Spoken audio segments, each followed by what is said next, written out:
Puasa kita, qiyam Ramadan kita, tilawah kita diterima oleh Allah Subhanahu wa Ta'ala. Selawat dan salam semoga senantiasa terlimpah dan tercurah kepada junjungan kita baginda Nabi Muhammad sallallahu alaihi wasallam beserta keluarganya, sahabat-sahabatnya hingga pengikutnya ila yaumiddin ila yaumil qiyamah. Ibu dan bapak yang kami hormati, izinkan pada kesempatan sore hari ini sesuai dengan jadwal yang diberikan oleh PCM Rakyat. Pada kesempatan hari ini kami dituju untuk memberikan materi. Tentu di hadapan para senior ini materinya agak berbeda dari yang biasanya. Ini sesuai dengan kapasitas kami selaku sekretaris pimpinan daerah ini, maka materi yang kami ketekankan ini pentingnya berorganisasi sebagai upaya pengembangan diri dan kepedulian terhadap persyarikatan. Ini materi ini sesungguhnya akan kami berikan itu pada saat Taruna Melati kemarin. Pada saat Taruna Melati kemarin ini akan kami berikan, tetapi ada 1-2 hal sehingga baru disajikan pada kesempatan sore hari ini. Organisasi ini dari bahasa Yunani, organisasi, organisasi, organon artinya adalah alat, sehingga organisasi adalah suatu alat yang dijadikan wadah sekelompok orang untuk tujuan bersama. Kita tahu ada organ tubuh kita ini terdiri atas beberapa alat anggota tubuh, tangan, kaki, kepala, dan lain sebagainya, dan itu adalah satu kesatuan alat untuk tujuan bersama.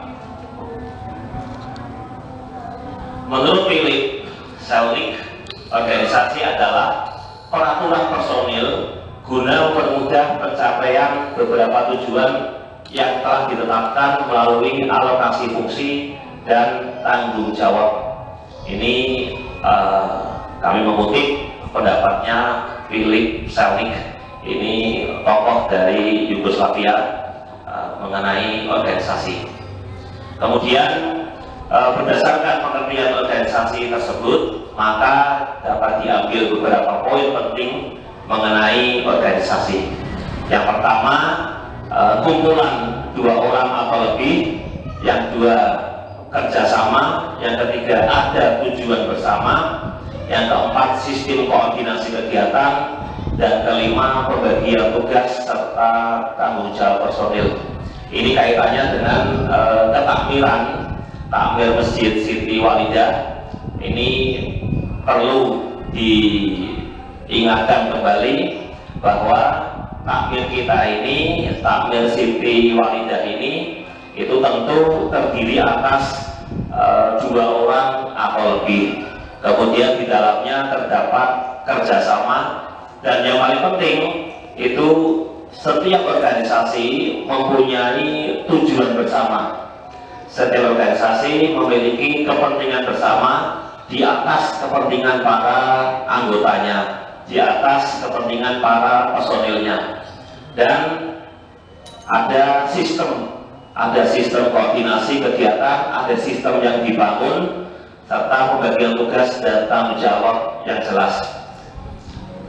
Pembagian tanggung jawab tugas dari semua personil itu melingkupi tanggung jawab yang telah dibagi habis oleh ketua takmir maupun ketua cabang itu mempunyai tugas dan tanggung jawab yang berat, dan ketua takmir ini membagi habis tugas dan kewajibannya, sehingga masing-masing personil mendapatkan limpahan tugas agar tidak ada overlapping kegiatan, agar tidak ada overlapping tanggung jawab. Dan melalui organisasi itu kita satu, dapat melatih kemampuan untuk menyampaikan pendapat di depan umum. Ini organisasi kita dapat melatih kemampuan untuk menyampaikan pendapat di depan umum. Ketika ada rapat-rapat organisasi, rapat apapun, pertemuan apapun, sebaiknya kita memang berupaya untuk melatih diri untuk menyampaikan pendapat. Dari menyampaikan pendapat ini itu akan meningkatkan kapasitas kita sebagai pribadi. Kemudian yang kedua, melalui organisasi pula kita dapat melatih untuk mengelola pendapat yang beragam.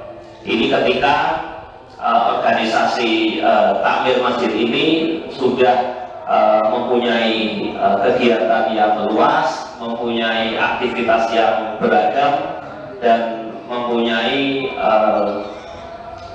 pergerakan, baik pergerakan sumber daya itu yang juga semakin meningkat. Lambat laun Masjid Siti Walidah ini juga akan bisa menyamai masjid-masjid yang lain, minimal Masjid Agung Al-Jami Kauman lah. Begitu Mas Adi ya, harapannya seperti itu.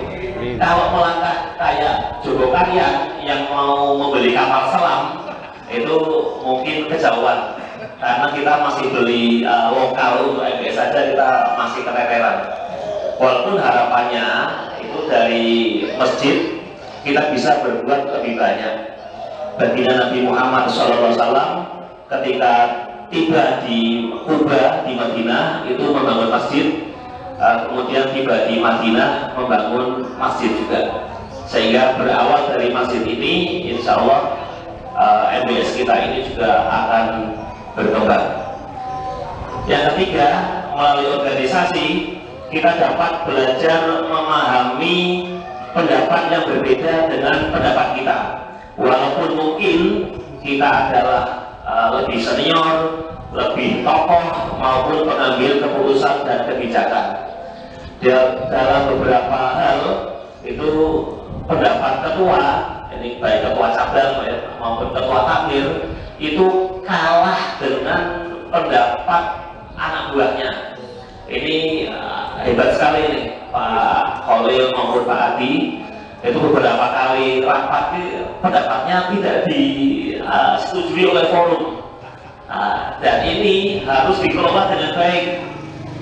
Jangan karena kita adalah tokoh, kita adalah pendiri, kita adalah inisiator, kemudian pendapatnya ketika dimusyawarahkan, dimufakatkan, kok tidak ada titik temu. Ini fungsi kepemimpinan ini harus jalan.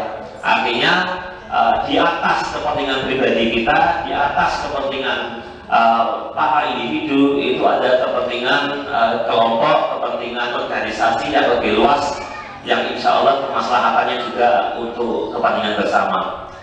Kemudian yang terakhir ini belajar menghormati keputusan organisasi walaupun berseberangan dengan pendapat pribadi atau kepentingan pribadi. Ketika suatu keputusan sudah diambil dalam suatu forum organisasi, baik itu rapat pengurus maupun rapat kerja, bahkan musyawarah pimpinan, itu sebaiknya dihormati. Kadang-kala di kita itu ketika rapat sudah putus di forum, nah ini masih ada lobby-lobby Pak, masih ada negosiasi, masih ada upaya-upaya untuk mengubah hasil keputusan organisasi. Dan sebaiknya memang dari sekarang ini kita belajar untuk menghormati keputusan organisasi yang telah ditetapkan. Ini kalimat yang sangat populer, dinukil dari pendapat Imam Ali bin Abi Thalib radhiyallahu an atau karamallahu wajhah. Al-haqqu bila nizam yaghlibuhul batil binizam. Kebenaran yang tidak terorganisir akan dikalahkan oleh kebatilan yang terorganisasi. Artinya bahwa kalau secara demokrasi itu mengambil suara terbanyak. Demokrasi itu mengambil suara terbanyak. Suara terbanyak adalah suara Tuhan. Itu menurut demokrasi. Sehingga kalau ada orang yang di sini katakanlah muazin, orang yang adzan, takmir ini, takmir, kemudian takmir membuat jadwal azan. Di lingkungan ini katakanlah ada 100 orang, kemudian takmirnya 30 berarti 30 lawan 70. Secara demokrasi itu menang yang 70 Pak. Kalau yang 70 ini keberatan dengan azan, maka azan itu tidak diperbolehkan di atas, artinya tidak melalui speaker, tidak melalui toa. Itu kalau menurut demokrasi. Maka pentingnya kita berorganisasi, ini pentingnya kita berorganisasi dalam wadah apapun. Kalau dalam konteks ini tentu dalam wadah ketakmiran, itu kita posisinya lebih kuat. Posisi kita lebih kuat walaupun jumlahnya sedikit. Walaupun jumlahnya sedikit, karena dengan adanya organisasi ini itu kita posisi tawarnya, bargaining powernya itu lebih kuat daripada ketika kita individu. Walaupun kita individu, 70 orang di luar takmir ini ketika membuat petisi bahwa suara azan itu mengganggu. Bahkan ini yang terbaru, sahur itu tidak boleh pakai toa masjid.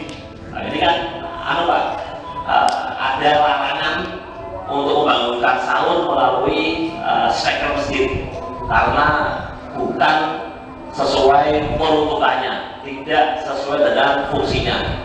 Nah, itu kalau itu disetujui, itu masjid kalah Pak, itu masjid kalah. Tetapi dengan adanya organisasi itu kita bisa memberikan opini lain. Melalui bendera organisasi kita bisa berbuat lebih banyak.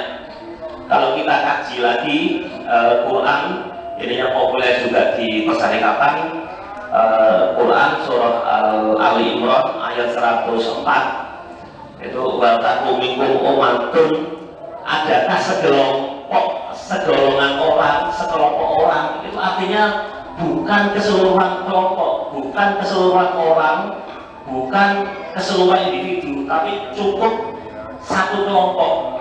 Itu artinya satu bagian yang menyeru kepada kebaikan. Dan insya Allah kalau satu kelompok, satu bagian ini, satu golongan ini solid, itu kita bisa lebih banyak berbuat daripada kalau kita sendiri-sendiri, individualis, perseorangan, dan lain sebagainya. Maka apa yang disampaikan oleh Imam Ali ini akan senantiasa menemukan relevansinya. Kita dalam berorganisasi itu memang perlu untuk terus disolidkan. Setiap individu dalam organisasi itu mempunyai hak dan kewajiban yang sama.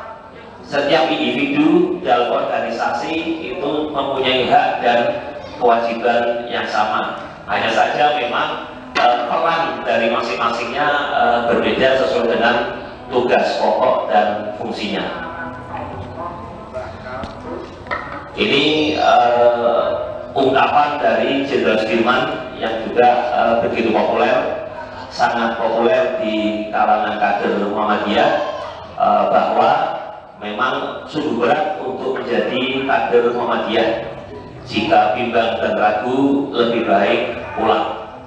Ini lebih baik pulang atau mundur dari takmir. Begitu Pak Heru. Sungguh berat. Ini kalau dalam konteks ini sungguh berat menjadi anggota jajaran takmir Siti Walidah. Sungguh berat menjadi bagian dari tim pendiri MBS. Duitnya jelas Pak. Duitnya jelas, pengeluarannya jelas. 25 M. Pengeluarannya sudah jelas. Tapi sumber-sumber dananya itu belum jelas. Ikhtiar kita, baik ikhtiar duniawi maupun ikhtiar lahir, tentu terus kita upayakan. Maka kalau bimbang dan ragu, berhenti di rumah, menikmati kehidupan sambil kita menunggu maut menjemput. Itu bisa isi pasrah Pak. Pasrah itu. Tetapi sebagai umat, sebagai individu, sebagai manusia yang diberikan akal dan pikiran, kemampuan dan kecakapan, kita insya Allah yakin bisa. Insya Allah. Ya, sekali layar berkembang, pantang surut ke belakang. Itu ungkapan saya lagi Pak. Nah ini harapan versus realita. Di dalam setiap organisasi ini akan terus terjadi antara sinergitas dengan egoisme.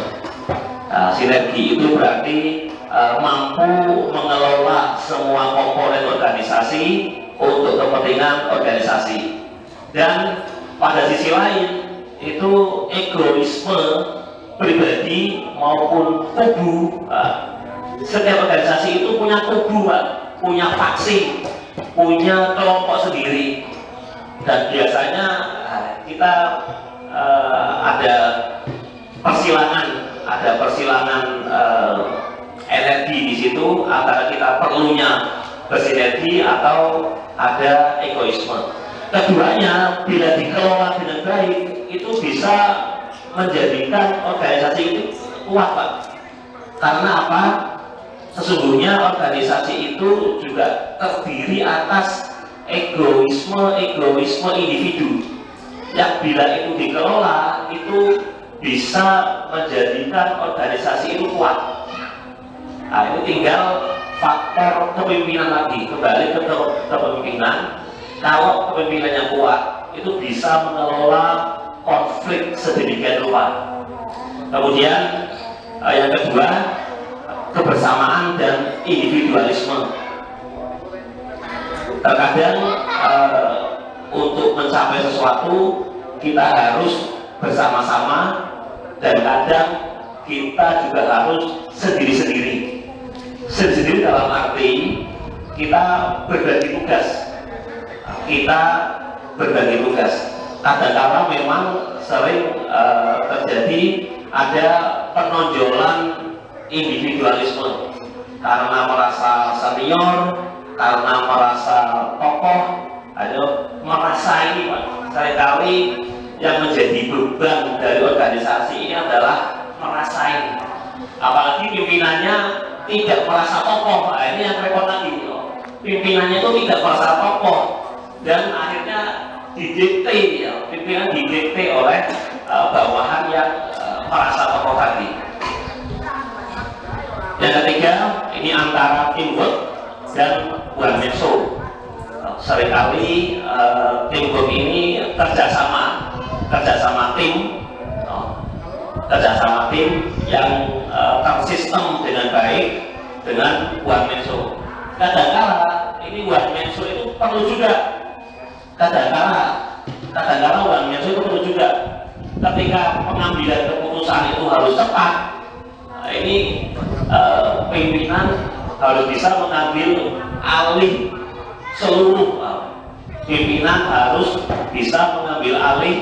seluruh keputusan ketika dirasa strategis, harus cepat. Tetapi ketika harus bermusyawarah, ya dimusyawarahkan. Kalau kemudian diambil one man show secara keseluruhan, maka ini timbulnya raja-raja kecil. Timbulnya yang kelima ini raja-raja kecil, tidak berada pada sistem leadership yang kuat, sistem kepemimpinan pada lembaga tersebut. Ini yang seringkali kita hadapi. Dan yang keenam, ini yang sering lagi adalah antara kepentingan lembaga dengan kepentingan personal. Seringkali kita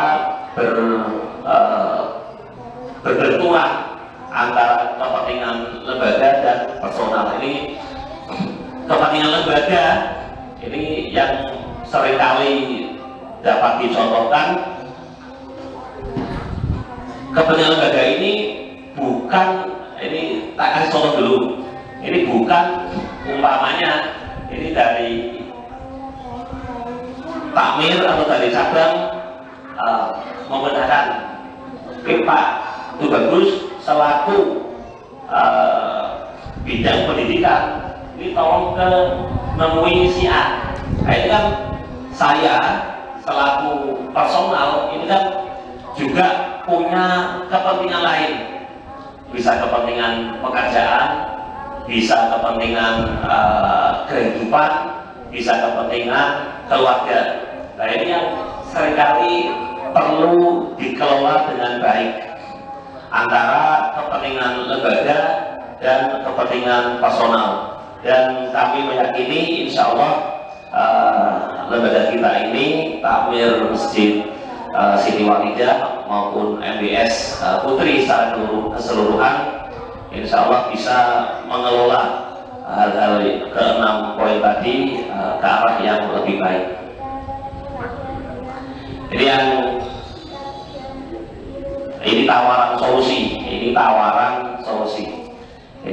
bahwa saling menyadari pimpinan takmir Masjid Siti Walidah adalah pemegang otoritas tertinggi di lingkungan masjid dan akan mempertanggungjawabkan kepemimpinannya secara horizontal kepada PCM Rakyat beserta jajaran takmir dan secara vertikal kepada Allah Subhanahu wa Ta'ala.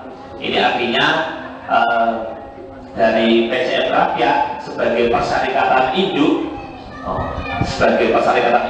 kalau Al-Huda berarti di bawah PRM Rakyat sebagai persyarikatan induknya. Ini semua pihak, bahkan PCM apalagi PDM itu tidak bisa intervensi Pak, tidak bisa intervensi mengenai pengelolaan masjid di lingkungan persyarikatan. Semua masjid itu adalah otonom. Hanya saja ketika terdapat persoalan ataupun problem nasional, ketika diminta untuk partisipasi, maka pimpinan daerah, pimpinan cabang itu mengeluarkan instruksi, mengeluarkan maklumat yang sifatnya strategis. tetapi baik instruksi maupun maklumat itu tidak setiap hari dikeluarkan. Kalau setiap hari dikeluarkan itu bisa mengganggu stabilitas takmir. Nanti takmir ini mutung gitu. Terus sebagai PCM baik, sebagai PDM mengelola malah repot. Maka takmir masjid di seluruh jajaran atau di lingkungan Persyarikatan Muhammadiyah diberikan otoritas yang penuh, otoritas tertinggi untuk mengelola masjidnya masing-masing. Yang kedua, ini saling menghargai tugas pokok dan fungsi masing-masing personil, baik yang di ketua, yang di sekretaris, bendahara, bidang, seksi, itu saling menghormati, saling menghargai. Bila diminta bantuan, yuk bantu bareng-bareng, karena sifatnya adalah kebersamaan, sifatnya adalah tim kita sebagai sama-sama takmir Masjid Siti Walidah. Yang ketiga, ini memberikan yang terbaik bagi kepentingan organisasi di atas kepentingan pribadi, kelompok maupun pihak lain. Ini sama-sama kita berpikir, sama-sama kita bekerja, sama-sama kita berbuat untuk kepentingan Masjid Siti Walidah kita ini. Apapun masjid yang baru dibangun ini, baru diresmikan ini, tentu membutuhkan perhatian, tentu membutuhkan sentuhan, tentu juga membutuhkan kepedulian dari semua pihak, terutama dari pimpinan maupun warga di sekitar masjid. Karena yang sejatinya yang bertanggung jawab atas masjid itu adalah tetangga masjid. Tetangga masjid itu kalau diukur berarti 40 rumah, dan ke depan idealnya masjid juga yang bertanggung jawab terhadap 40 rumah ini. Masjid juga yang bertanggung jawab terhadap 40 rumah ini. Kalau mengutip ucapannya Zaki Junaid, itu kalau ada tetangga masjid yang masih kekurangan, maka takmir masjid ini yang bertanggung jawab apa? Bertanggung jawab terhadap kemaslahatan masyarakat yang menjadi tetangga masjid. Sehingga 40 rumah di sekitar Masjid Siti Walidah ini yang perlu dipastikan keamanan dan kenyamanannya oleh masjid, sehingga keberadaan masjid itu menjadi manfaat bagi kepentingan masyarakat. Kemudian yang keempat,